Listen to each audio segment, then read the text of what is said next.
मध्य प्रदेश में राजनीतिक गलियारों की सरगर्मी तेज होती हुई नजर आ रही है। लंबे समय के बाद मध्य प्रदेश नगरीय निकाय चुनाव हो रहे हैं।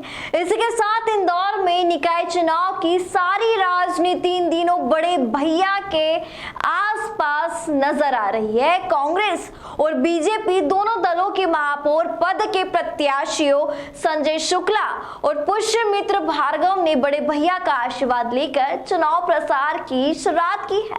बड़े भैया ने भी दोनों को जीत का आशीर्वाद दिया, लेकिन उसके बाद दोनों के बीच सियासी बाण चल रहे हैं। नमस्कार, मैं हूं दर्शना कला और आप देख रहे हैं सत्याग्रह न्यूज की एक खास पेशकश। आखिर किसकी होगी कुर्सी?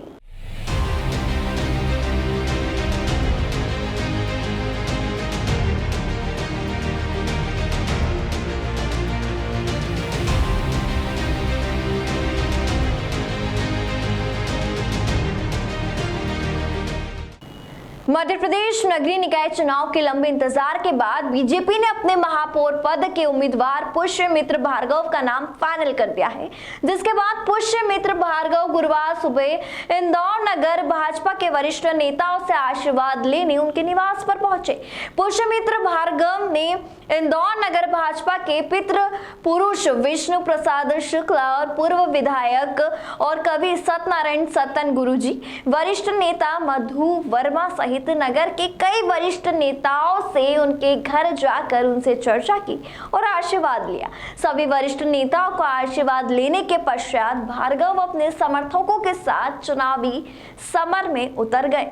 शहर से महापौर पद के लिए भाजपा के प्रत्याशी पुष्यमित्र भार्गव ने जनसंपर्क अभियान शुरू करने से पहले कांग्रेस प्रत्याशी संजय शुक्ला के पिता और भाजपा के वरिष्ठ नेता विष्णु प्रसाद शुक्ला से मुलाकात कर आशीर्वाद लिया। हालांकि भाजपा आगामी चुनाव के लिए अपने जनसंपर्क अभियान की शुरुआत शुक्रवार से करने जा रहा है।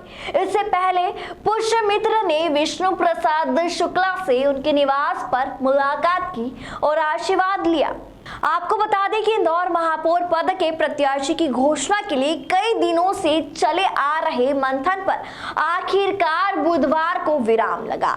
इंदौर नगर भाजपा के वरिष्ठ पदाधिकारियों सांसद शंकर लालवानी, विधायक रमेश मेंदोला, मालिनी गौड़, जीतू जिराती, सुदर्शन गुप्ता, मधु वर्मा और नगर अध्यक्ष गौरव रणदीवे के भोपाल पहुंचने के बाद मंगलवार को रायशुमारी की गई। भाजपा प्रदेश अध्यक्ष विष्णुदत्त शर्मा और प्रदेश प्रभारी मुरलीधर राव ने इन नेताओं से रायशुमारी के साथ ही शिवराज सिंह चौहान के प्रदेश अध्यक्ष और प्रदेश प्रभारी से चर्चा के पश्चात पुष्यमित्र भार्गव के नाम पर मोहर लगा दी। स्वच्छ छवि वाले 40 साल के युवा पुष्यमित्र भार्गव पेशे से वकील है और मध्य प्रदेश हाई कोर्ट की इंदौर खंडपीठ में अतिरिक्त महाअधिवक्ता के पद पर अब तक नियुक्त थे। महापौर प्रत्याशी घोषित होने के पूर्व ही उन्होंने अपने पद से इस्तीफा दे दिया। छात्र राजनीति के दौरान एबीपी के साथ ही राष्ट्र स्वयंसेवक संघ से भी जुड़े रहे। भाजपा ने कांग्रेस के महापौर प्रत्याशी संजय शुक्ला के सामने पुष्यमित्र भार्गव को उतारकर संजय शुक्ला के लिए चुनाव को कठिन कर दिया है। भार्गव संघ के अनुशासित स्वयंसेवक होने के साथ ही युवाओं से सीधा संवाद करने और एक प्रखर वक्ता के रूप में जाने जाते हैं। भाजपा के वरिष्ठ नेता विष्णु प्रसाद शुक्ला के निवास पर पत्रकारों से चर्चा की। मानते हैं सर ये जो संघर्ष मैंने आदरणीय बाबूजी के घर पे भी और गुरुजी के भी घर पे मैं फिर से वही बात दोहराऊंगा, ये संगठन के विचारों के संघर्ष का विषय है और विचार की जीत होती है। जो सही विचार होगा, जो सनातन विचार होगा, जो श्रेष्ठ विचार होगा, और ये हर वर्ग में है, इसलिए विचार की जीत होगी और अच्छे विचार की आदरणीय गुरुजी के और बाबूजी के आशीर्वाद से तय जीत होगी। पूर्व विधायक और कवि सत्यनारायण सत्तन गुरुजी के निवास पर पहुंचे भार्गव ने गुरुजी से आशीर्वाद लिया। इसकी मुख्य वजह है कभी कांग्रेस पार्टी में संजय शुक्ला के समर्थन में कार्य करने वाले सभी वरिष्ठ नेताओं का कांग्रेस छोड़कर बीजेपी में शामिल हो जाना, तुलसी सिलावट, मोहन सेंगर, प्रमोद टंडन आदि कई ऐसे कांग्रेसी नेता हैं जो शहर में अपना जनाधार रखते थे, परंतु उनके भाजपा ज्वाइन कर लेने के बाद कांग्रेसी वोट कहीं ना कहीं भारतीय जनता पार्टी के वोट में परिवर्तित होने की संभावना प्रबल हो गई है। वहीं विधानसभा क्षेत्र क्रमांक 2 में विधायक रमेश मेंदोला के गढ़ में सेंध लगाना कांग्रेस के लिए मुश्किल काम होगा।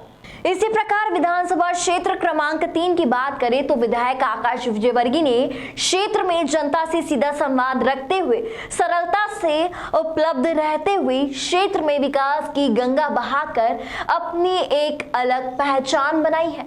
विधायक आकाश विजयवर्गीय के द्वारा किए गए विकास कार्यों की वजह से महापौर प्रत्याशी को इस क्षेत्र से बड़ी लीड मिलने की संभावना बताई जा रही है। जहां तक बात ब्राह्मण वोटों की है तो दोनों ही उम्मीदवार ब्राह्मण हैं और ब्राह्मण वोटों के बंटवारे का अंतर दोनों ही प्रत्याशियों के बीच बहुत अधिक नहीं रहेगा।